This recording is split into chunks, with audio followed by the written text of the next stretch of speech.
Bréroise, Yeux et Rochebotte, Viking, Antise, Gramati, Ouessant, Iroise, Finistéré, Sol, Shannon, Fatness, Landy, Irish, Hey Bruit, toi Marty, on embarque, on est parti. Viking, Hudson, je voulais pas venir. Dogger Fisher, mon cœur, j'ai mal au cœur. Force, Fortis, force 7 après la brise. Arrête la météo, Marie. Le gros temps, vois-tu, je le devine. Et remettez-au, Marie.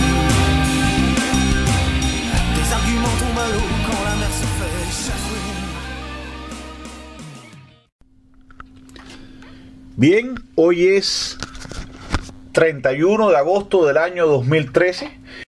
Es Carlos Estefanía, director y redactor de la revista Cuba Nuestra, y estamos conversando, yo desde Estocolmo y él desde París, con Félix José Hernández, profesor de español y latinoamericanista radicado en la capital de Francia. Tenemos muchos temas que vamos a tratar. Buenos días, Félix José, ¿cómo estás? Buenos días, Carlos. Buenos días, Estocolmo.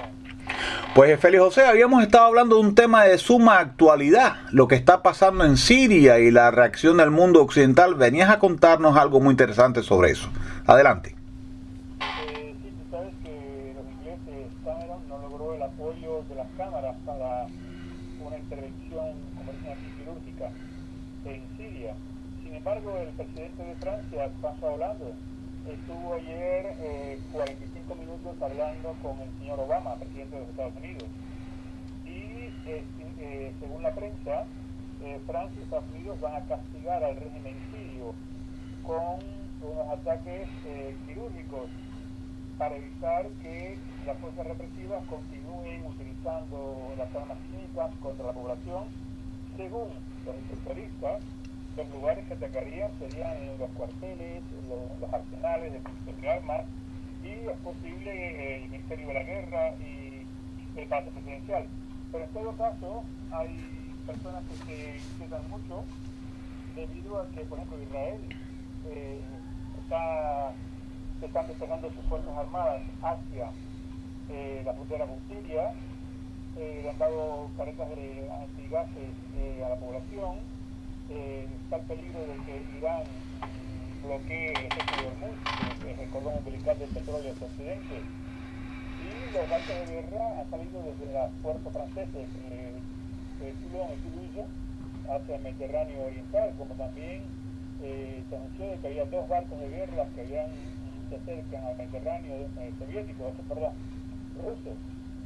También están estado alerta las bases de Chipre, de Turquía, de Abu Dhabi, o sea que se está organizando todo y se cree inminente un ataque de las fuerzas francoamericanas, porque ya pasaron los inspectores, pasaron la frontera hacia el Líbano, se encuentran en el Líbano en estos momentos.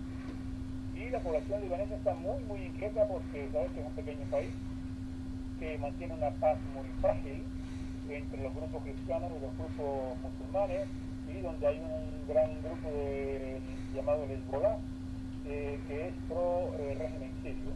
O sea, todo es muy complicado, nada es fácil en esta situación. No, nada es fácil y es una situación extraordinariamente complicada que nos hace un poco reflexionar sobre la manera en que se mueve la política y sobre todo estas intervenciones militares. Fíjate que resulta que Inglaterra, que no fue precisamente la potencia colonial que dominó Siria, no piensa intervenir por el momento. El argumento ha sido que el Parlamento no ha aprobado la propuesta de Cameron de intervenir. En cambio, Francia, que fue la vieja metrópolis colonial, sí va a intervenir ahora. Lo que no ocurrió en el caso de Irak, cuando se va a la cosa inversa, ¿no? Pero a mí me llama la atención muchos fenómenos que están ocurriendo aquí que parecen un tanto incoherentes. En primer lugar, cuando ocurren miles de masacres como las que se están cometiendo, o peores que las que se han cometido en Siria, en África, nadie interviene. Segundo punto, se habla mucho de que esta va a ser, como tú dijiste, una intervención quirúrgica, posiblemente sin el desembarco de soldados norteamericanos en Siria, Mi pregunta es, ¿no será acaso una especie de taller o de laboratorio como el que fue España durante la guerra civil, que sirvió para que se practicaran o se entrenaran nuevas armas? En aquel caso eran hombres combatiendo con maquinarias poderosas. En este caso va a ser maquinarias poderosas aniquilando hombres. Y por otro lado tenemos la compleja situación étnico-religiosa. Resulta que quien parece ser un protector de los cristianos locales es el régimen sirio, no precisamente sus opositores. Entonces es algo muy enredado, muy complicado, cuyas consecuencias no sabemos hasta dónde van a llegar. No está nada claro. Y hay mucha incoherencia y mucha inconsecuencia en esta intervención que se avecina. En todo caso va a ser, yo creo que será echarle un poco más de leña al fuego. Es mi opinión muy personal. Pero bueno, vamos a dejar un poco el tema este de la reacción occidental a Siria y hablemos de una nueva ley sobre las penas menores de 5 años de cárcel, de la cual tú querías hablar un poco. Sí, porque mira, el Consejo de Ministros ayer aprobó llevar una ley a la Asamblea Nacional que es promovida por la señora Tubirán, que es la ministra de Justicia, en contra de la opinión del señor Valls, que es el ministro del Interior. Y resulta que las cárceles en Francia están superpobladas. Hay muchos más presos que la capacidad que tienen. Y el 80% de todas esas personas que están en las cárceles están condenados a penas de menos de 5 años. La ley nueva dice que toda persona que sea condenada a una pena de menos de 5 años pues no irá a la cárcel, sino que se le pondrán penas de reemplazamiento como trabajo social, etcétera, pero la derecha se ha sublevado, y la extrema derecha, porque dice que el 80% de todos los que están en las cárceles, todos los delincuentes, tienen menos de 5 años de cárcel. O sea que liberando a esas decenas de miles de personas, pues se van a llenar las calles de las cárceles de delincuentes. Y aparte habrá la impunidad de que el que sepa que tira a una viejita al piso para arrancar el bolso, el que le dé 2 bofetadas a una empleada de un supermercado y le lleva el dinero de la caja, son penas por las cuales no se condenan a 5 años. O sea que la pequeña, si se aplica esta ley, si es aprobada por las cámaras, la pequeña delincuencia va a desarrollarse, crecer como la hierba mala. Y en las cárceles quedarán solamente los grandes criminales, los mafiosos, etcétera. Ahora, la señora Tubirán explica de que esta medida es debido a que el que va a la cárcel por un pequeño delito, por unos meses o por un año o por 2, allí se encuentra confrontado a una cantidad de grandes delincuentes que le dan contacto para cuando él salga, y esta persona cae en delitos peores todavía. En todo caso, si la ley es aprobada, repito, todo el que está condenado a menos de 5 años de cárcel, que es el 80% de los delitos franceses, no irá a la cárcel. Sabes que esto que estás contando es muy interesante y además no es un fenómeno puramente francés. Parece que hay esta tendencia a la liberación, entre comillas, de delincuentes, va desde Estados Unidos hasta la propia Suecia, ¿no? Y yo hablaba con nuestro colega Germán Díaz Guerra, y él sobre temas parecidos, y él sostiene la tesis de que hay un interés a veces de Estado de alguna manera fomentar o liberar la delincuencia. Y tiene su explicación, que esa misma delincuencia después crea un reclamo de poder e intervención estatal. Entonces hay un juego un poco morboso entre represión y liberación de la delincuencia. Y me parece que esto en estos momentos es algo que tú estás apuntando en Francia, y comprendo esa alarma, porque cuando la gente vea que en la calle están acabando y se ha duplicado la delincuencia, pues entonces la gente va a reclamar más intervención y control del Estado, y le va a dar argumento a esta tendencia que viene de los años de la Revolución Francesa del apoderamiento, de la penetración del Estado en la sociedad civil. Hay otro tema que también tiene que ver con la delincuencia y tú nos ibas a tratar, que es la venta de bebés que se están dando en Marsella y Córcega. ¿Qué está pasando con los bebés allí? Ante lo cual, te quiero decirte que mi temor personalmente es que el hecho de que si se desarrolla grandemente la pequeña delincuencia, pues esto va a llevar agua al molino de la extrema derecha. La extrema derecha, que es la que pide penas duras contra cualquier delito implacable, etcétera. Y eso es lo que me inquieta más, sobre todo. No, Feli, es muy justificado eso. Exactamente, eso encaja en lo que estamos diciendo. Y no es nada casual. Es precisamente para apretar luego. Sígueme diciendo. Y han descubierto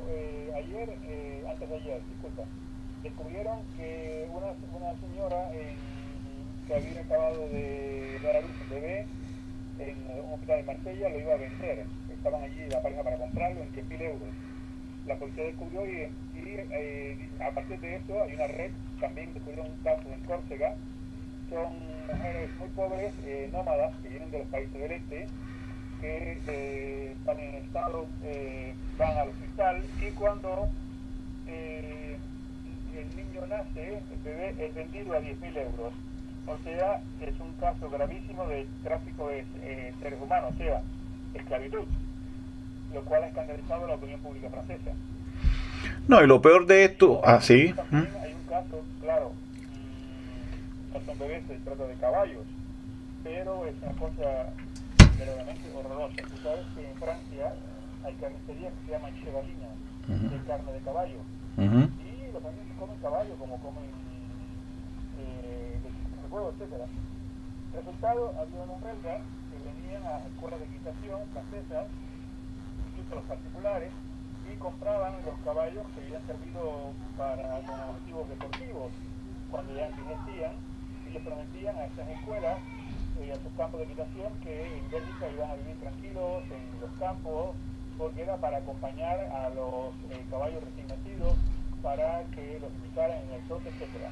Y se ha descubierto de que esos caballos llegaban a Bélgica, era una organización mafiosa, les cambiaban los papeles, los volvían a exportar hacia Francia, los mataderos, y aquí con patrones belgas, como caballos que nunca habían sido de equitación, los mataban y la carne era vendida. Pero la cuestión está en que los caballos de equitación no se pueden comer porque son alimentados y les dan una cantidad enorme de medicamentos durante toda su vida para el problema de los huesos, la resistencia, etcétera, y lo cual es perjudicial a la salud. O sea que prácticamente han envenenado una parte de la población francesa que come el caballo para hacer negocios a partir de documentos falsos.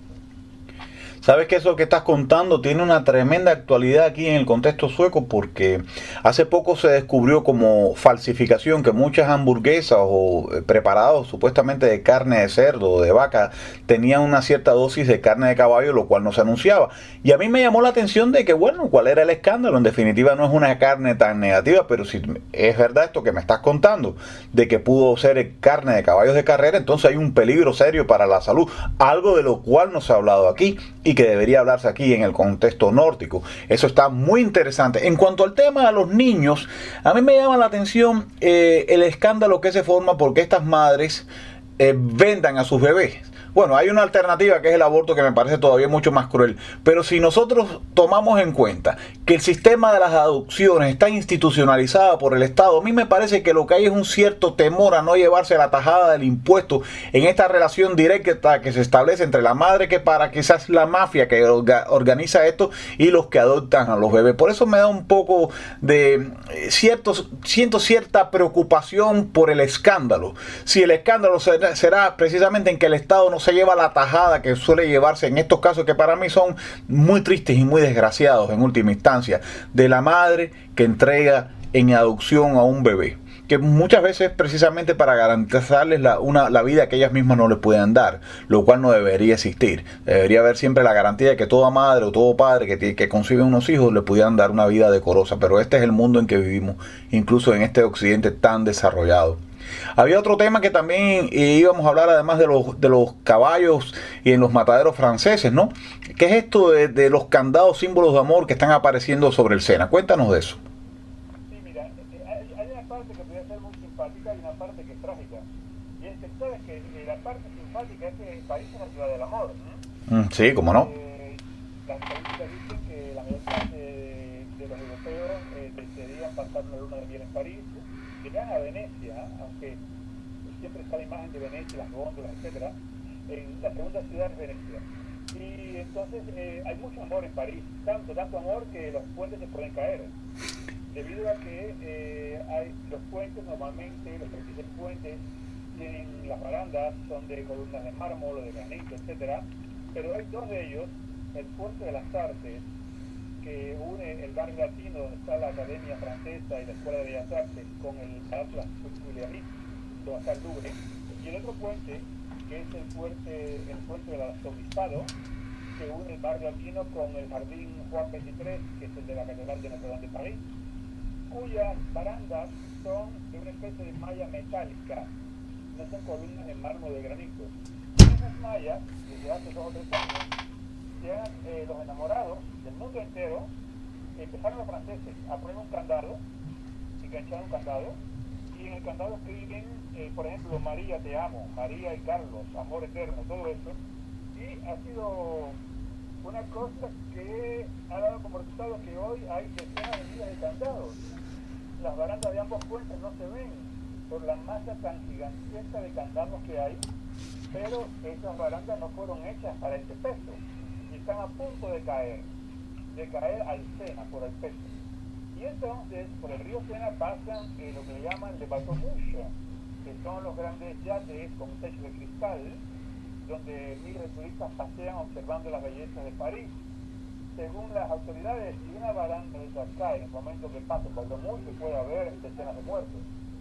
O sea que tanto amor puede provocar una catástrofe en París. Pero la parte triste es que, por ejemplo, en el puente de las Artes, una asociación de mujeres francesas por la defensa de las mujeres frente a la violencia conyugal, que se llama Ni Pique ni Sumise, ni putas ni sometidas. Ahí hicieron una operación de poner 300 candados esta semana, negros, en forma de corazón, simbolizando a mujeres que son víctimas de las violencias en sus hogares.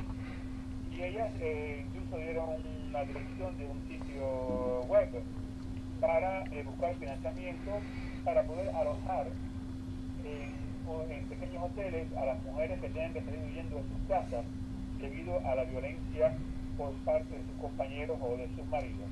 Esta es la parte triste. Pero bueno, en París, como te digo, siempre hay de todo. Algo muy romántico se puede convertir también en símbolo triste de una violencia conyugal extrema. Déjame comentarte un poco este tema de los candados del amor. Siempre que uno estudia una lengua extranjera, me ha ocurrido a mí por lo menos en varias ocasiones, se nos dice que cada lengua es la lengua se nos decía que el alemán es la lengua de la guerra, que el español es la lengua de Dios, o sea, de los que creen en Dios, ¿no? Por toda la fe católica poderosa que está que estuvo, porque ya no creo que hay una relación entre españolidad y catolicismo, y se nos hablaba de que el francés era la lengua del amor, y es verdad que es lamentable que pueda traer este tipo de accidente, hablando de los poemas. En cuanto a esta organización de Ni Putas Ni Sumisas, que aquí he leído algunos libros de ellos, esto es un tema que también es muy controversial y hay que tener mucho cuidado, porque detrás de esta campaña contra la violencia doméstica que existe, y que existe no solamente en dirección del hombre a la mujer, sino de la mujer al hombre, hay también una vocación de crear una guerra intergenérica que a veces asume una verdadera forma de sexismo contra el hombre. Por ejemplo, esto que está pasando ahora en Francia, que ellos están buscando financiamiento para crear esta serie de hogares de acogidas y recogidas, está muy establecido y muy desarrollado acá en Suecia, y recientemente han salido noticias sobre el tema, por ejemplo, diciendo que después del verano se aumentan las peleas internas familiares y que necesitan más recursos. Bien, lo curioso para mí, porque he tenido experiencia con personas que trabajan en este mundo. Por ejemplo, conocí una vez a una especialista, una chilena recién llegada acá a Suecia, que era especialista en temas de asistencia social. Y descubrió el caso de una mujer que decía ella que era maltratada. Ok, una mujer latinoamericana. Cuando fue a un centro de esto, dio la casualidad que no había un traductor. Y esta muchacha, que estaba casada con un sueco, le pidió a su esposo que la acompañara. Al hombre no lo dejaron entrar. Entonces yo me he dado cuenta que atrás de todo este escándalo del maltrato femenino hay una ideología muy específica que trabaja con muchas de estas mujeres supuestamente amenazadas y que las convierte en verdaderas enemigas de su pareja. Entonces, en una sociedad como la francesa o la sueca, donde está prohibido pegar a una persona, no se le puede pegar a nadie, eso es una cosa condenada, donde está prohibido el matrimonio a la fuerza, donde está prohibido incluso los casos de stalker, las personas que se obsesionan y persiguen a uno, la ley es suficiente para resolver este problema. Lo que estamos en presencia es de estructuras feministas cuyo interés no es exactamente el derecho de la mujer, sino cuyo interés es promover una verdadera guerra sobre la base del pánico entre el hombre y la mujer. Y resulta que los países más feministas, por ejemplo, los países escandinavos o Suecia, es donde estadísticamente aparecen las mayores cantidades de maltrato. Entonces ahí te das cuenta que es como si pasaras una lupa sobre un terreno, verías más hormigas que si no pasas la lupa. Y esto es un tipo de lupa muy específica, encaminada a buscar los conflictos que desgraciadamente se dan en determinados sectores humanos, donde desgraciadamente dentro de los hogares existe violencia, lo que siempre es muy sesgada esa violencia, y donde al final en los tribunales la voz que va a primar es la de la supuesta maltratada. Hay que tener mucho cuidado con estas organizaciones, porque para mí responden menos que a los intereses de la mujer, a una vocación muy propia de las sociedades seculares occidentales de desarticular la pareja humana sobre la base de sembrar el miedo, el terror y la fobia entre hombres y mujeres. Ese es mi enfoque y esa es mi visión, y siempre apunto cuando aparecen estos movimientos que están muy bien subsidiados, para los cuales nos faltan los recursos que serían necesarios para otro tipo de movimiento social. Y muy relacionado con esto me vas a hablar entonces de las mutilaciones de órganos genitales en las mujeres del mundo, que esto es un fenómeno realmente condenable y que no creo que tenga justificación desde ningún tipo de multiculturalidad. Háblanos de esto, Félix José, por favor. Antes de esto, te quería dar unos datos, porque tiene relación con el problema de las mujeres. Y es que hay un informe de la Comisión Nacional de Consultativa de los Derechos del Hombre, en el cual dice que en este momento hay 70.000 mujeres o jovencitas o niñas que están amenazadas con ser casadas por la fuerza. Y de este hecho se van a ocupar precisamente la ministra de los Derechos de las Mujeres, Nayat Vallaud-Belkacem, y la ministra delegada de las francesas en el extranjero, Helena Coué-Moret. Se estima de que en las escuelas se debe detectar quiénes son las niñas que posiblemente sean susceptibles de estar amenazadas, porque el resultado es que hay esta cantidad de muchachas o de mujeres tienen la doble nacionalidad, son turco-francesas, tunecinas, marroquíes, etcétera, y van todos los años de vacaciones a sus países con los padres, pero llega un año que van y no vuelven, no regresan, y la chica tiene 14, 15 años, y el padre cuando llega acá dice, no, se casó, o sea que las casan por la fuerza. Francia no puede hacer nada porque tiene la doble nacionalidad, se casaron en otro país, en Túnez, en Marruecos, en Egipto, en Senegal, en Sudán, etcétera, y hay 70.000 captadas por este informe, 70.000 chicas sobre todo en este estado de peligrosidad, de que las pobres las casen con hombres que no conocen, muchas veces que tienen la edad de los padres, de los abuelos, por la fuerza. En cuanto al problema de las víctimas...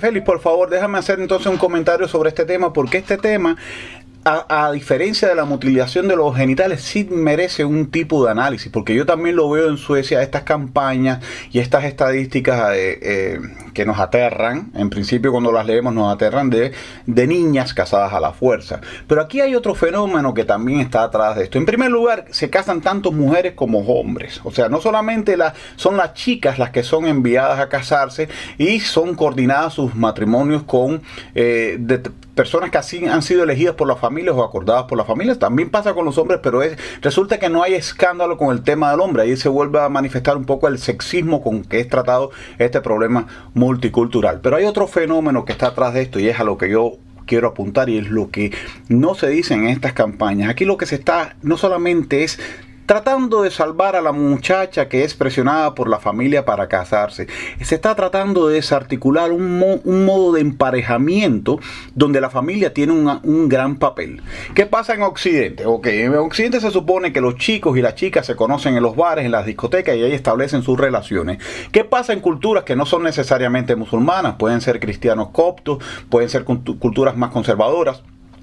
La familia juega un papel muy importante, y lo que es muy interesante, y lo que quizás es lo que llama la atención a estas fuerzas que están en contra de los casamientos, vamos a llamarlo a la fuerza, es que estas familias que se establecen a través de las presiones familiares o la familia que decide quién se suelen hacer no solamente más estables, sino más reproductivas. Ese es el gran problema que hay. Y eso es lo que afecta a una serie, o sea, esto es lo que está preocupando a una serie de organizaciones de derechos humanos que están más interesadas en este tipo de fenómenos que en la cantidad de gente que están matando en Egipto en estos mismos momentos. Entonces, hay que tener mucho cuidado con el tema de la amenaza de la familia, de casar a las muchachas, porque sí, a veces pasan cosas aberrantes, sin duda alguna, de una niña totalmente impúber la casan con un anciano, con un hombre muy mayor, y eso realmente le hace daño. Y esos casos me parece que son imperdonables y hay que perseguirlos.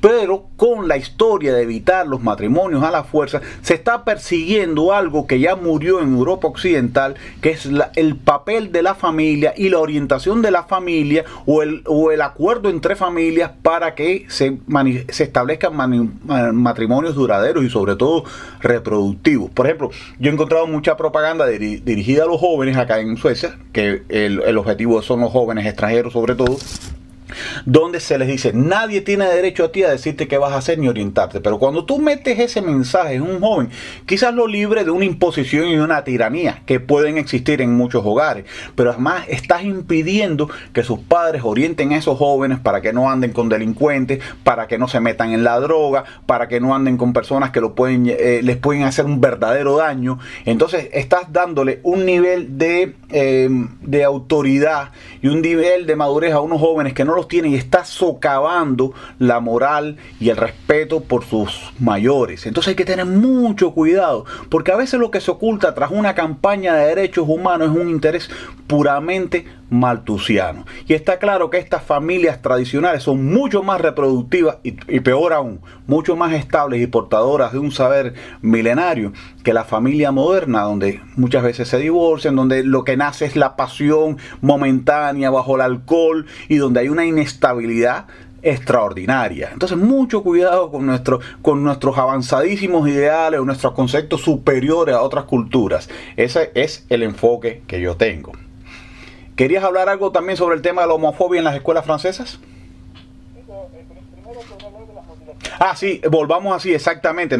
Eso se nos había quedado pendiente. Cuéntame de eso.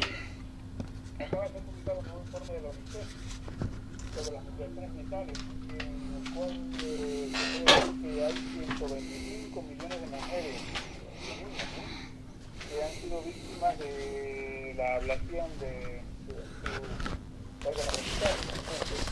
No obstante, esté prohibido, no obstante la campaña de las ONG, todavía hay 30 millones de niñas que corren el riesgo de que les hagan la ablación de sus órganos genitales en la próxima década.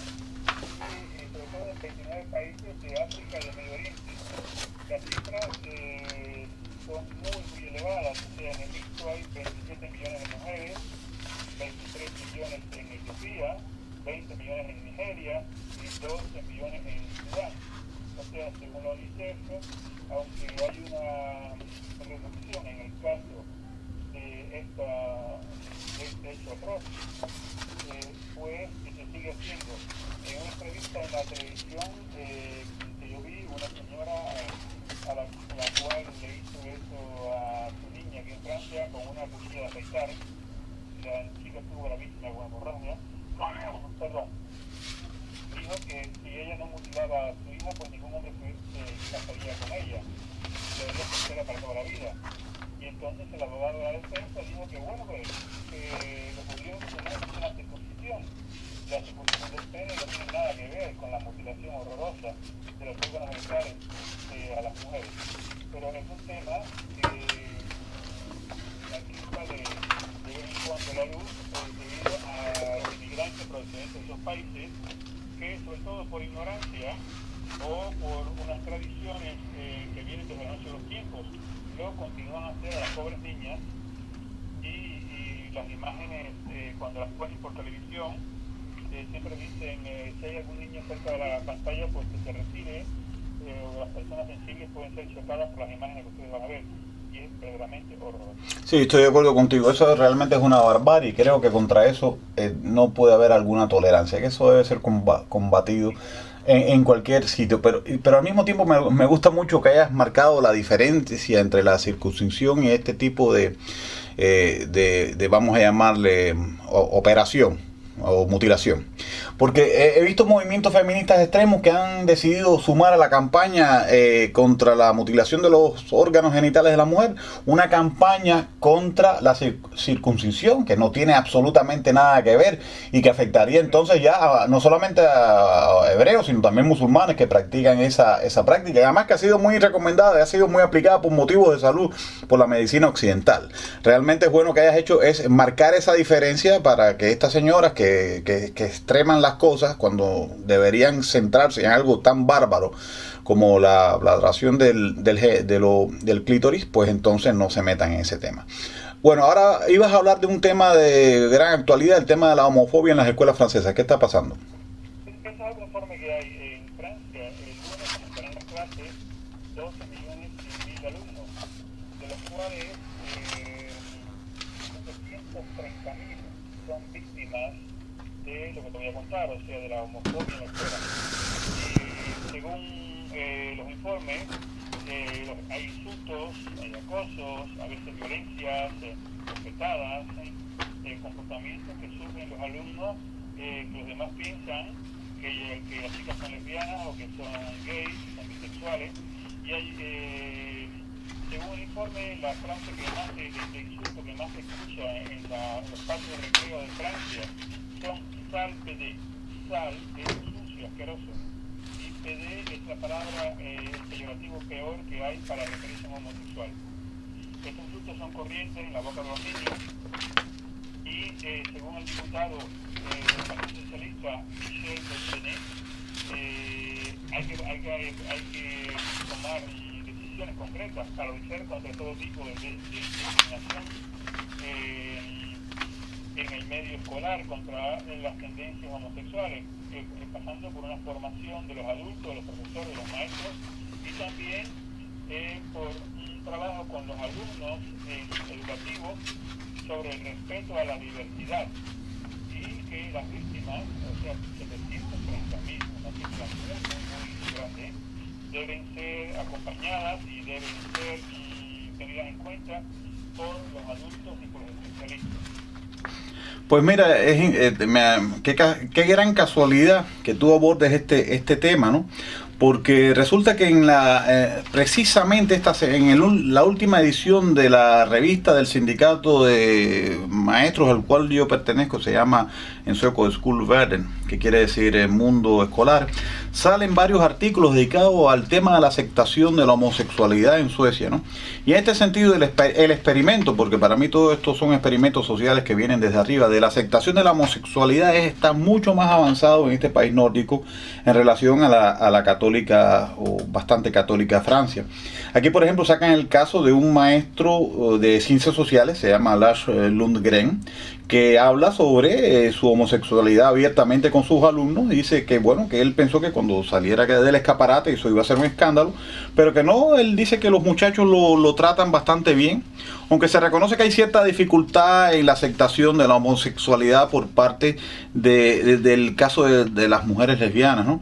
Pero en todo caso, en el nivel de aceptación en las escuelas, aunque a veces yo he escuchado bromas con los homosexuales que me recuerdan mucho a las bromas que pudieran haber en Cuba, ¿no?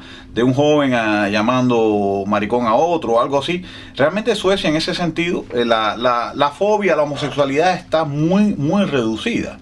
Y es una campaña que empezó en el año 1943, dejó de ser un delito ser homosexual, y ya como en el año 78 no se consideraba ni siquiera una enfermedad. Incluso ahora la nueva tendencia, el nuevo concepto que impera en la formación de valores en la educación es la de la crítica a las normas, que para mí está claro que no se refiere a cualquier norma, sino a las normas heterosexuales. Claro, lo que me preocupa es lo siguiente, la incomprensión del fenómeno de la sexualidad humana. Yo personalmente pienso, y esto no se está aclarando mucho en todas estas doctrinas de género y queer, que son las que están atrás de estas campañas o con las que se legitiman estas campañas, que la sexualidad humana, tanto la heterosexualidad como la homosexualidad, tienen mucho de formación social. Y hay una tendencia a crear o a plantear o a criticar la heterosexualidad desde el punto de vista de que es una simple construcción y que puede ser de otra manera. Y hay una especie de naturalización como algo indiscutible y que no se forma de la homosexualidad.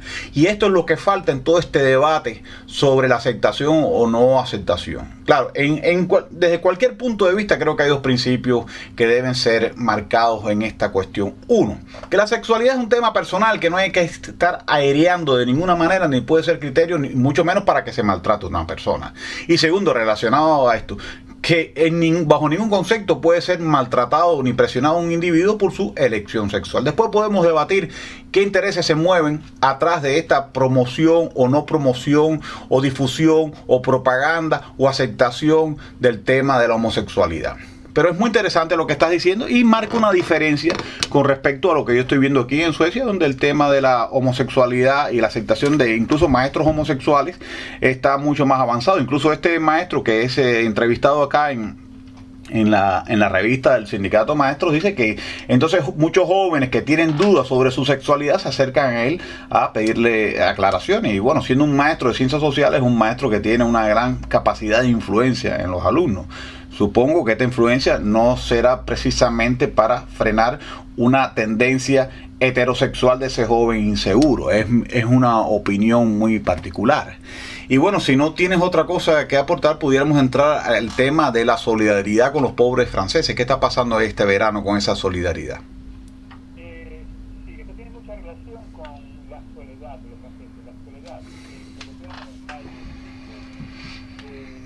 según las estadísticas de los diferentes ministerios, el 12% de franceses, o sea, 5 millones, sufren de soledad. Un fenómeno que concierne sobre todo a los más jóvenes, porque tienen dificultades de acceso al empleo, no tienen un circuito social, y a las personas más viejas, que tampoco tienen relaciones sexuales, familiares, profesionales, de amistad, de vecinos, y son las personas, sobre todo las más golpeadas por la pobreza, por la crisis, las que viven en soledad, completa soledad. Y por ejemplo, en invierno hay muchos organismos, la CIMAD, que es protestante, Caritas, que es católica, Restaurantes del Corazón, que son laicos, que ayudan a los pobres, debido a que pueden morir de frío, les pagan la calefacción o les dan albergue, pero en verano todas estas necesidades cierran. Y entonces hay una que se llama Agosto, Socorro de Alimentos, que se dedica a ayudar a los pobres que están en soledad extrema y que no tienen ni un centavo para sobrevivir. Y esta organización acaba de declarar de que solamente en París, en este mes de agosto, ha ayudado a sobrevivir, o sea, a comer a 11.000 personas. O sea, es una tragedia grande y es lamentable que en países desarrollados pase eso y que la gente no pueda... Mientras que hay gente que no tiene que comer, hay otra gente que come demasiado. Y hay la Agencia de Seguridad Sanitaria de Alimentación, la ANSES, ha publicado el riesgo de contaminación de mercurio y dioxina en un testado que se hizo en Francia. Por ello, recomienda de que se debe comer, es un poco contradictorio esto con la medicina anterior, se debe comer el pescado es caro, 2 porciones de pescado por semana de especies diferentes, y se debe evitar que las muchachas, las mujeres en edad de procrear, las mujeres que estén en estado o que estén lactando a sus bebés, coman pescado, sobre todo evitar el tiburón y el pez espada. Y las anguilas se debe comer al máximo 2 veces al mes por las adolescentes. O sea que son 2 facetas de la sociedad que hacen reflexionar. Feli, déjame regresar un poquito al tema de la soledad de los franceses, porque este tema es un tema que no es solamente francés. Hace poco leí un artículo, hace años incluso, leí un artículo en El País sobre el tema de la soledad del español, de la existencia, la multiplicada de gente que vive sola. Y en Suecia he leído libros de cómo sobrevivir en soledad, porque también es un fenómeno extraordinario. Entonces es muy curioso que en Francia, España, en Suecia y muy probablemente en Estados Unidos y otros países desarrollados, en Japón, por ejemplo, hace poco, y después vamos a hablar de Japón nuevamente, hace poco vi un reportaje interesantísimo sobre el país sin sexo, donde realmente primero los matrimonios apenas tienen sexo y después los jóvenes resuelven su problema con instrumentos y aparatos y consoladores que les venden, que hay una industria muy desarrollada de eso, muñecas, etcétera, ¿no? Es muy interesante que en países desarrollados que van desde Asia hasta los Estados Unidos la soledad sea un fenómeno tan común. Entonces no me parece casual. Yo creo que realmente este es un fenómeno que tiene causas muy concretas y que causas que además no son espontáneas ni propias de la industrialización, sino que hay un interés de aislar al individuo. Ya habíamos visto la guerra a muerte que hay contra la familia tradicional patriarcal. Ya hemos visto la guerra a muerte que hay tomando a veces banderas humanistas contra la pareja humana. Entonces, si una mujer espera de su pareja masculina un agresor o un violador, y si un hombre espera que su pareja femenina pueda ser un personaje que de la noche a la mañana lo encauce a través de todas estas organizaciones que luchan contra la violencia femenina y qué sé yo, lo que se logra es entonces dos seres totalmente aislados. ¿Y a quién sirven dos seres totalmente aislados? Es dos seres aislados, o el aislamiento del individuo, la atomización del individuo que estamos viviendo, solamente sirve al poder. Cuando el poder se enfrenta, y hablo de la manera más abstracta, como lo mencionaría tu cuasi compatriota Foucault, cuando el poder se enfrenta a ciudadanos totalmente aislados, donde no tienen ni siquiera una familia que los proteja, donde lo pueden encarcelar o encerrar en un asilo y nadie va a hablar por esa persona, ni nadie va a protestar por una violación que hagan los funcionarios, el poder es absoluto. No importa que se nos hable de democracia, de totalitarismo, de comunismo o lo que sea, el individuo aislado es lo más débil que puede existir, es el ciudadano más débil que puede existir.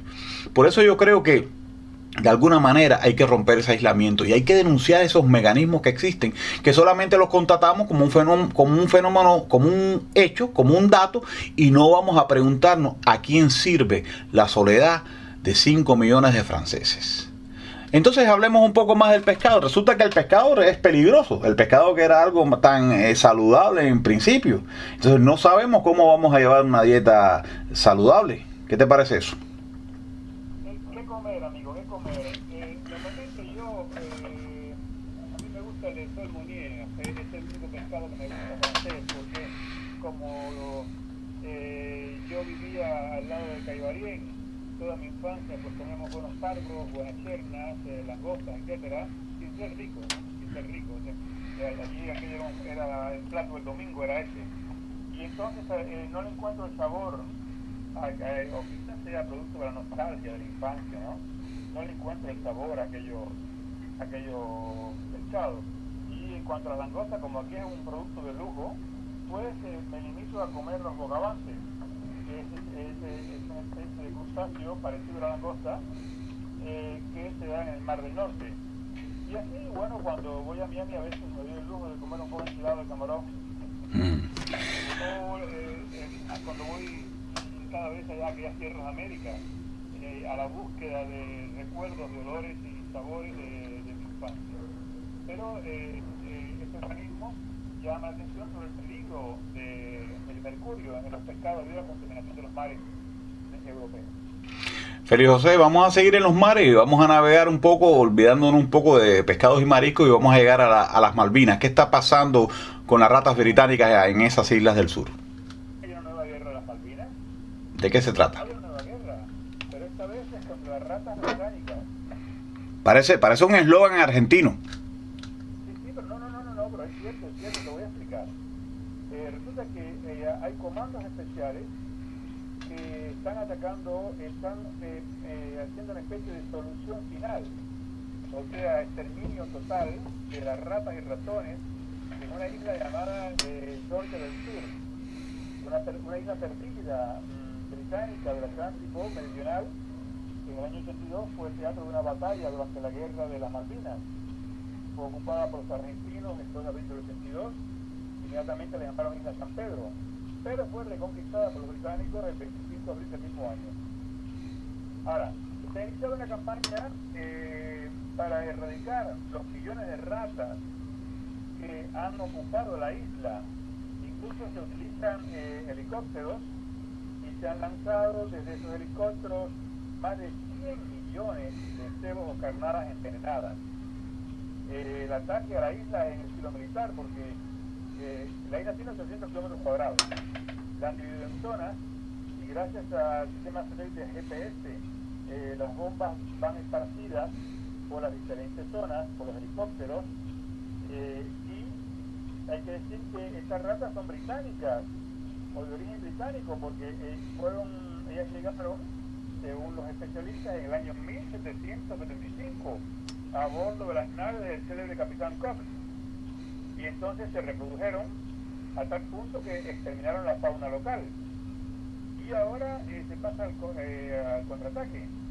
La campaña normalmente se debe terminar a finales del 2015 y le costará a los súbditos de su graciosa majestad 10 millones de euros.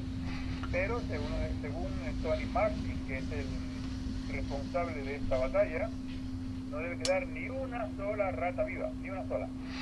Y según la misma persona, se va a traer de nuevo la fauna que fue autóctona para que se reproduzcan las condiciones de antes de la llegada de Cook a esta isla. Pero para que esta fauna se reproduzca y para que todo vuelva a ser como antes de la llegada de los europeos, pues pasará simplemente nada menos que un siglo. Interesante fenómeno y interesante manera de intentar deshacer un crimen ecológico. Esperemos que los británicos tengan contra la rata el mismo éxito que tuvieron contra los pobres argentinos que trataron de reconquistar las Islas Malvinas. Volviendo a un tema que habíamos hablado ya, ¿qué está pasando con la violencia matrimonial en Francia? ¿Qué está pasando con eso? La violencia matrimonial en Francia, pero fue un tema que ya tocamos. Que ya tocamos, es cierto. Bueno, no tenemos que volver con eso. Hablemos entonces, ya que tratamos el tema de la violencia matrimonial y yo di mi posición, mi visión sobre este tema, disculpa que lo haya vuelto a traer acá, hablemos entonces de las vestidotecas francesas, que no tiene que ver, supongo, mucho con la violencia matrimonial. Es un fenómeno que viene de Suecia. Ajá, cuéntanos. Aquí se conocía el troque, se conocía la venta de ropa de uso, pero ahora han aparecido las vestitecas. La traducción es imposible. Se puede traducir como, sabes que tenemos hemerotecas, bibliotecas, discotecas, como vestidoteca o vestiteca. O sea, es una nueva forma de renovar su ropa, su vestuario. Se ha abierto la primera tienda que se llama Le Vestíbulo, el vestíbulo en la ciudad de Tolosa.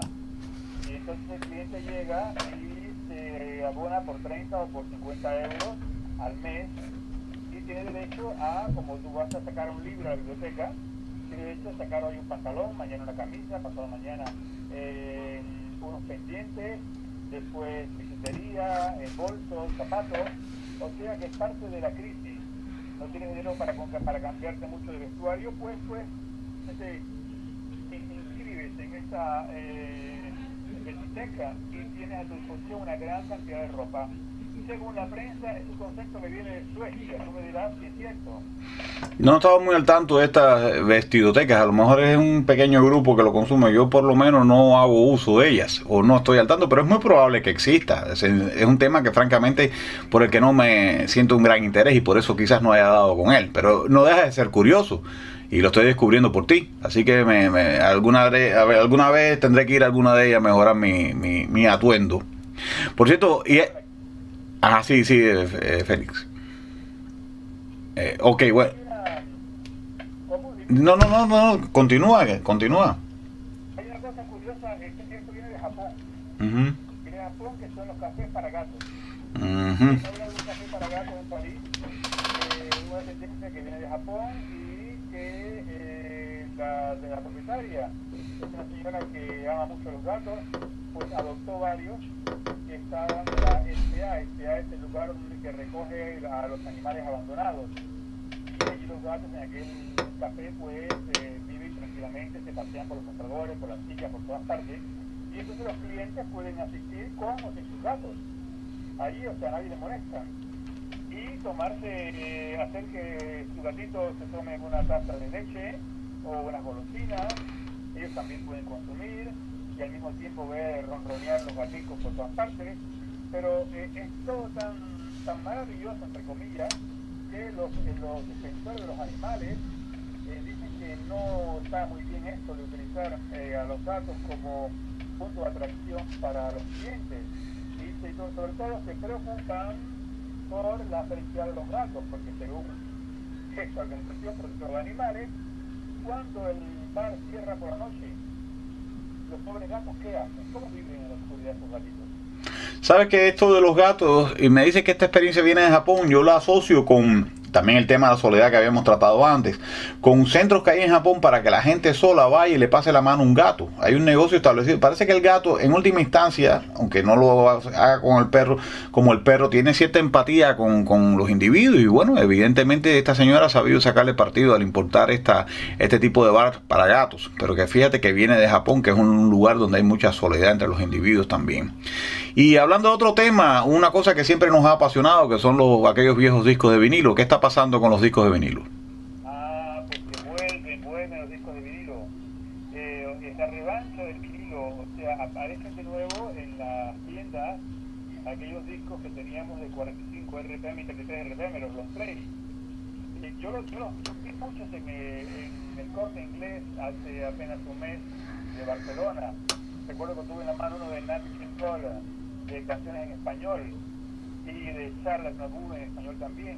Y resulta que ha aumentado la venta del 19% en lo que va de año de estos discos que han aparecido de nuevo, y al mismo tiempo se ha ido a pique la venta de los discos compactos y de la música numérica. Se estima, según los especialistas, de que es un poco de la nostalgia de tiempos mejores, debido a la crisis, y que había recuerda el cartón bello con una gran foto, se sacaba, se limpiaba el disco, se ponía, y de nuevo han aparecido en las tiendas, grandes tiendas como la FNAC, García, etcétera, de todo tipo de efectos electrodomésticos, han aparecido los tocadiscos de nuevo. Bueno, yo quiero decirte, Félix, disculpa que te interrumpa, porque sin estar conectado con esa ola, yo soy uno de los nostálgicos de los discos de vinilo.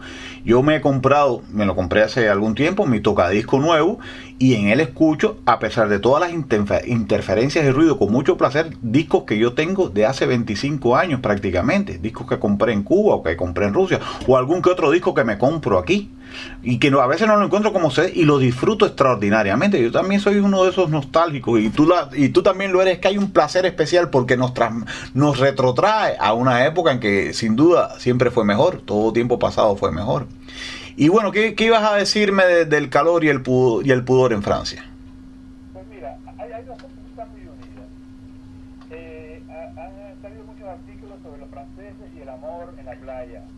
Y entonces se dice que el 35% de los franceses declaran que han vivido grandes historias de amor, intensas, tórridas, durante las vacaciones, ya sea en hoteles, en camping, a orilla del mar, en los bosques, etcétera. Pero de ese 35%, solo 10% dura un poco más que las vacaciones. Sin embargo, al mismo tiempo, el 18% de las parejas pues se separan durante las vacaciones. Hay conflictos cuando, sobre todo, las parejas viven separadas y se unen para ir de vacaciones. Ahora, en los balnearios, como Cannes, Niza, San Rafael, Antigua, resulta que, bueno, tú estás en la playa, estás con tu traje de baño y basta. Pero muchas personas, sobre todo los hombres, salen a la ciudad, salen de la playa y siguen sin camisa, o con el traje de baño, ni siquiera bermudas. Y los alcaldes de esas ciudades se han molestado mucho y han declarado que sobre todo algunos turistas que se quitan las camisas, se quitan los pantalones y se ponen a chapotear en las fuentes cuando hace mucho calor.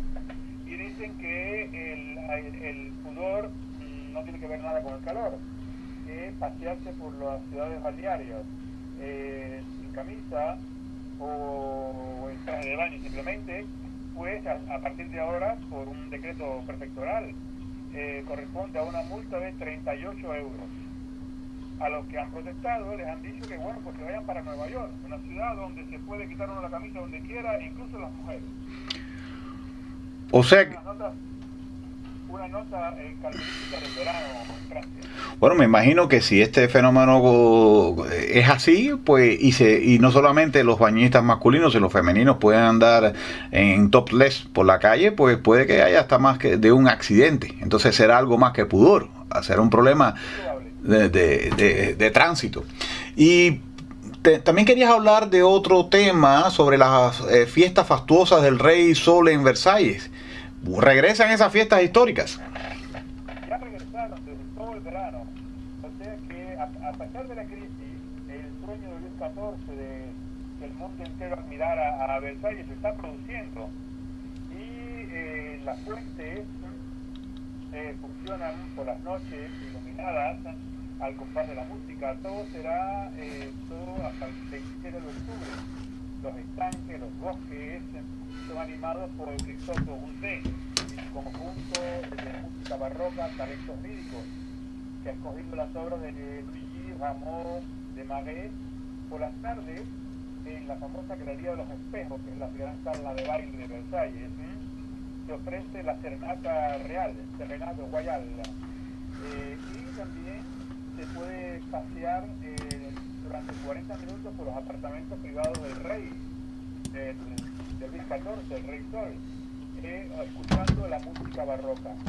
Ahora, el espectáculo sublime es cuando cada noche se lanzan los fuegos artificiales, como en la época del Rey Sol, desde el Gran Canal, al mismo tiempo que se escucha la orquesta de música antigua de Reinhard. O sea que todo esto es fabuloso en un país con una gran crisis económica, pero al público no le cuesta ni un luis de oro. Porque recuerda que todo esto fue hecho y programado en la época que los franceses pagaban impuestos al Rey Sol para que pudiera hacer esto. O sea que ahora no pagamos impuestos, pero podemos admirar lo que hicieron, lo que hicieron gracias a los impuestos que pagaron los franceses que condujo a la revolución. Interesante. Ahora vamos a dejar un poco Francia y vamos a movernos de nuevo a Suecia. ¿Tenías algo que decir sobre uno de mis escritores favoritos suecos? Mowbray, Wilhelm Mowbray. No sé cómo se pronuncia, Wilhelm Mowbray. Ajá. En francés. Y entonces las ediciones Gaia han reeditado en 2 tomos la monumental saga Los Emigrantes, que fue elegida según la prensa francesa en Suecia como la mejor novela del siglo XX. Este gran escritor murió en el año 73 y él relata la epopeya de gente normales que huyen de las tierras de Malán que en el siglo XIX y que van en busca de lo que ya se llamaba el sueño americano. Respetando el contexto histórico de esta gran aventura humana, Mowbray describe con mucho cuidado el lento camino que va a transformar a estos campesinos suecos en verdaderos pioneros. El hecho de dejar el país que en aquel momento no tenía nada que aportarle, el largo viaje a bordo del barco La Charlotte y con su pobre carga de gente pobre que desembarca en Nueva York, el periplo de tren hasta Minnesota, el instalarse allí en las tierras, en pleno invierno, un invierno rudo, pero bueno, ellos estaban habituados a este tipo de invierno. Poco a poco se instalaron allí y aparecieron los problemas sociales, problemas religiosos, hasta que los amerindios tuvieron el espacio. Y hay que recordar que en el 1858 Minnesota se convirtió en el estado número 32 de los Estados Unidos. Y esta familia sueca descubre el derecho al voto y se convirtieron en fervientes aliados de Abraham Lincoln en su lucha contra la esclavitud. Entonces el libro narra de una forma excelente, la traducción es maravillosa, las esperanzas, los sentimientos, los pequeños y grandes momentos de felicidad, de una forma sobria, magnífica, conmovedora, pero sobre todo el lector no debe, cuando ve los 2 enormes volúmenes, no debe perder la esperanza de que va a pasar en momentos formidables gracias a la saga de los emigrantes de Wilhelm Mowbray. Sabes que a mí me interesa mucho esta figura de Mowbray, porque hay 2 cosas en las que yo me identifico plenamente con él. Hay 2 cosas de su vida política, porque además de escritor fue un gran articulista de temas políticos. Primero, fue un socialdemócrata que se desencantó de los socialdemócratas por su práctica política. Y segundo, se convirtió en un activo republicano. Y en los países donde existen monarquías, como puede ser nuestra madre patria o mi segunda patria después de Cuba, que es Suecia, pues yo siempre me voy a plantear por la república usando los mismos argumentos que Mowbray. Entre otras cosas, que el puesto más importante y representativo de un país no puede ser recibido por herencia, sino que tiene que ser por mérito, ¿no? En cuanto a su saga sobre los inmigrantes suecos a Minnesota, fundamentalmente, es muy interesante porque está hablando de un experimento, y vuelvo al tema de los experimentos sociales que se dio en Suecia con la industrialización, y yo siempre veo esto en términos muy subjetivos y muy activos de determinados actores, nunca espontáneos, que hizo que prácticamente una cuarta parte de la población de este país tuviera que emigrar. ¿Y por qué es importante que se reactive y se reconozca la obra de Mowbray? En primer lugar, porque se descubre que Suecia era un país muy pobre en la segunda mitad del siglo XIX y principios del siglo XX. Y eso lo olvidan a veces los actuales ciudadanos suecos en su actitud hacia los inmigrantes, que no comprenden que ellos también emigraron. Pero hay un tema dentro de esta emigración sueca a los Estados Unidos que también me llama mucho la atención. Y es que muchos de estos suecos establecidos en Estados Unidos terminaron recalando en Cuba, sobre todo en la época de la ocupación cubana por los Estados Unidos tras la guerra del 98. De alguna manera Cuba era un pedazo de Estados Unidos en ese momento y les fue muy bien. Se establecieron, bueno, hay mapas donde ves puntos de establecimiento suecos en toda la isla, pero sobre todo se establecieron en la zona de Camagüey. Y de ese tema, como de los suecos que se fueron a emigrar a Argentina o que se fueron a emigrar a Brasil, no se habla mucho. Gusta hablarse de esos pioneros que triunfaron en Estados Unidos, pero no le gusta hablar de esos pioneros que también triunfaron en países latinoamericanos, los cuales son vistos siempre con cierto tono despectivo, ¿no? Y es tan evidente las ganas de olvidar a esa sección de la emigración sueca que recuerda que nuestros países estaban en mejores condiciones, no solamente en términos económicos, sino incluso de tolerancia religiosa que la Suecia de aquella época. Que hay un gran escritor cubano, premio de literatura 2004, Jaime Zaruski, que tiene un libro muy interesante dedicado a este tema sobre la aventura de los suecos en Cuba. Bien, la Organización de Ayuda para el Desarrollo sueca, cuyas iniciales en español son un poco desagradables porque se llama SIDA, ellos la suelen decir como ahí, financió la publicación de ese libro en español, pero nunca ha sido financiada la publicación de ese libro en sueco, cuando ese libro debería ser de sumo interés acá en Suecia. Sin embargo, hay un escritor hispanista, pero que tiene un libro bastante bueno dedicado a Cuba, que se llama Thomas Gustafsson, que le dedica un capítulo entero en base a los estudios de Zaruski al tema de los suecos en Cuba.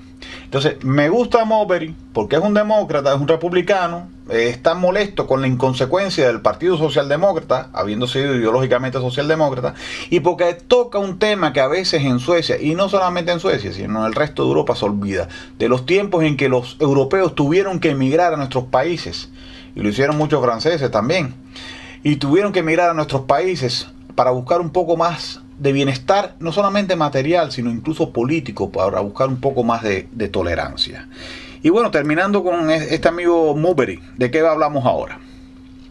Te quiero recordar que tú lo sabes muy bien, la segunda altura en Cuba después de Pico Suequino se llama Pico Suecia. Exactamente, porque fue un investigador sueco el que la ascendió, Lind se llama. Una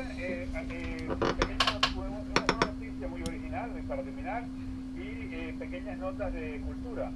Mira, se cumplen 140 años de la invención del famoso blue jeans o pantalón vaquero, el Levi's 501. Y como son 140 años, pues ya es un libro que ha salido a la venta donde aparece en edición limitada, donde aparecen 501 fotos. Ok. Qué interesante. Voy a tirar una serie de personalidades del mundo del arte, del espectáculo, de política con este pantalón. Al mismo tiempo, hay un festival famoso, el Festival de Saint-Céré, que le llaman las Notas de la Libertad, porque en este festival, desde que ocurrió durante todo el verano, pues el público que asistió pudo presenciar la obra como La Bella de Cádiz, el Don Juan de Mozart, un espectáculo de canciones homenaje al jazz, la música de cámara de Beethoven, el jazz del canto de la tierra, y sobre todo el objetivo es eliminar el instinto gregario cultural de muchos festivales que se anuncian como festivales culturales y en realidad no lo son. Por ejemplo, en este festival de San Sebastián estuvo un tren para Johannesburgo de Kurt Weill, producido por el director Oliver de Gorda, o incluso agregaron una noche los cantos de la resistencia contra los nazis. O sea, fueron momentos muy fuertes y declararon de que la apuesta del festival es la gran calidad en todos los sentidos para que el verano no sea un momento de distracción, sino también de enriquecimiento cultural. Y fue estrenada una película terrible, porque estuve a punto de levantarme y salir del cine. Se llama Les Salauds. ¿De qué trata? Les Salauds son los canallas, sinvergüenza, los indecentes. Es un drama dirigido por Claire Denis, con Vincent Landon, Chiara Mastroianni, que es la hija de Marcella Mastroianni y Catherine Deneuve, y Lola Creton. Y ella siempre, Claire Denis, tiene el hábito de tocar temas muy fuertes, temas que molestan a la sociedad. Y en Les Salauds ella va mucho más allá. Desde que empieza la película hay dos cosas que se chocan: el suicidio de un jefe de empresa, una chica que deambula por la calle de noche toda ensangrentada. Tú te preguntas por qué el suicidio, quién violó a esta chica, y poco a poco vas descubriendo que hay un problema de pedófilos, el horror del incesto. O sea que aparte de algunos momentos suscitados por la complicidad y la sensualidad de la pareja de Vincent Landon y Chiara Mastroianni, en esta película negra o te deja perplejo, o en el caso peor como a mí, te sientes mal, te da deseo. Sin lugar a dudas es una película donde el horror de la vida cotidiana de algunas personas es llevada con una crueldad terrible. Después tienes el Le Puy-en-Velay. Le Puy-en-Velay es un centro en las montañas del Macizo Central francés, el centro de peregrinación, es el más grande de Francia después de Lourdes.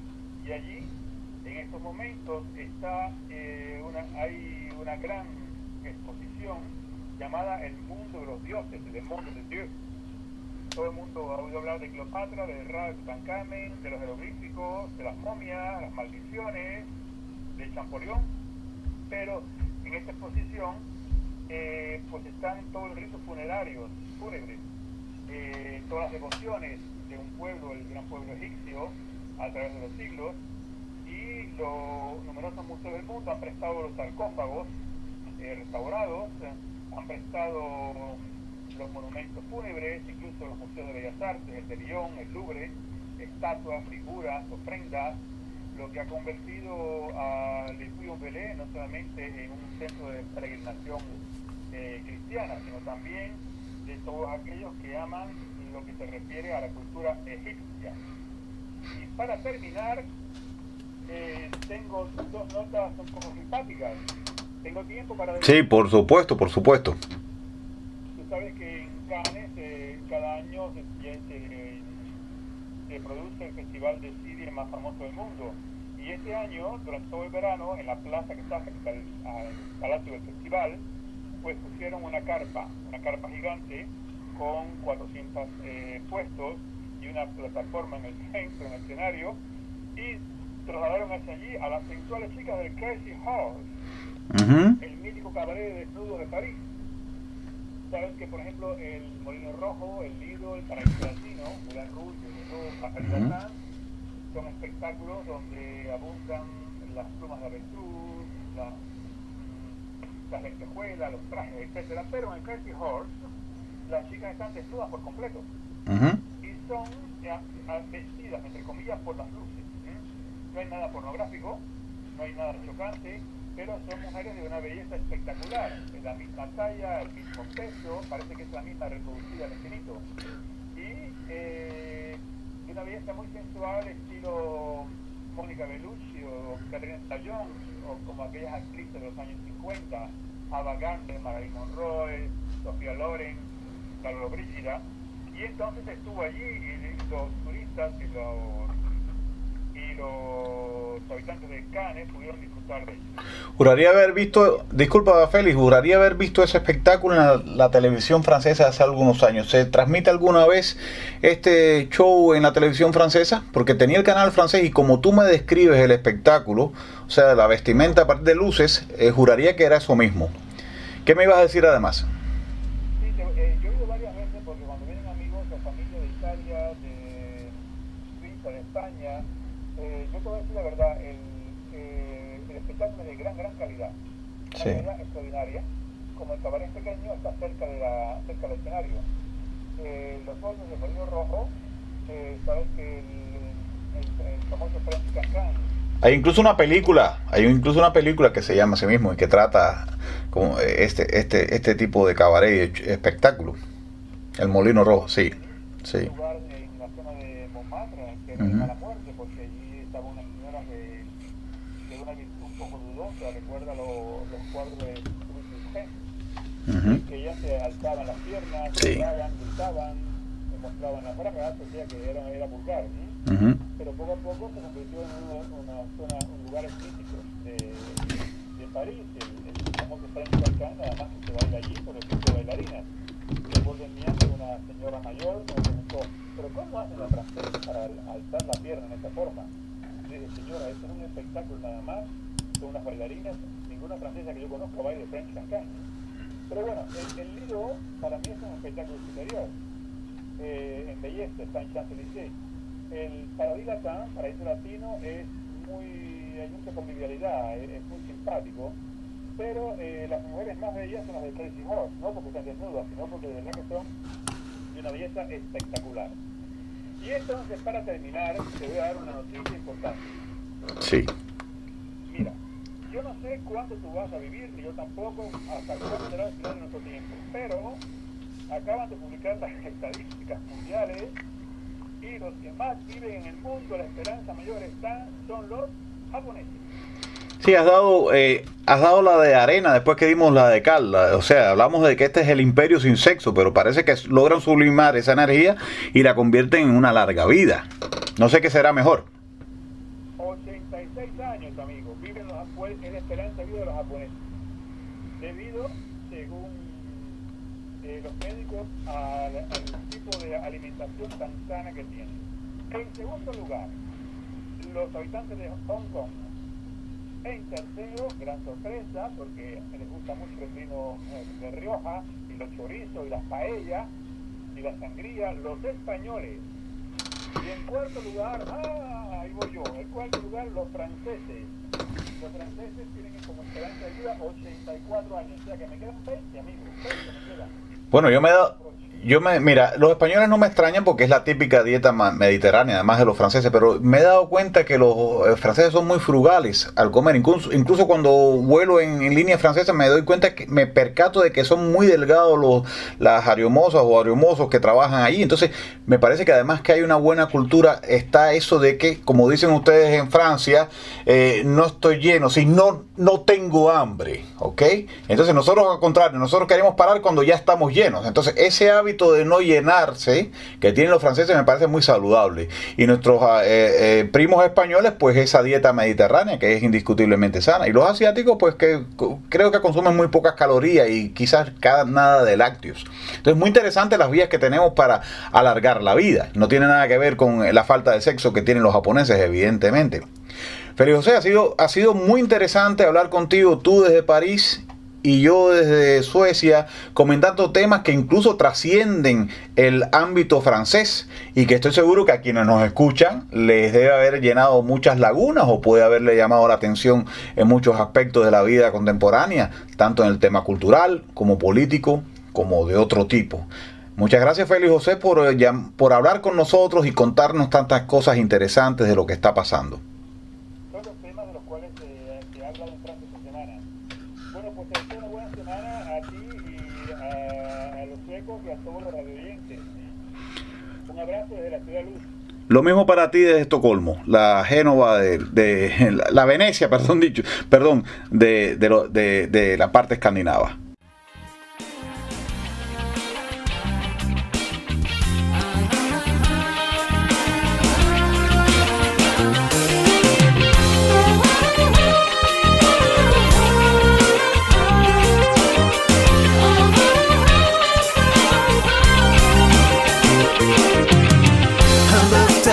Comment sécher ma chemise?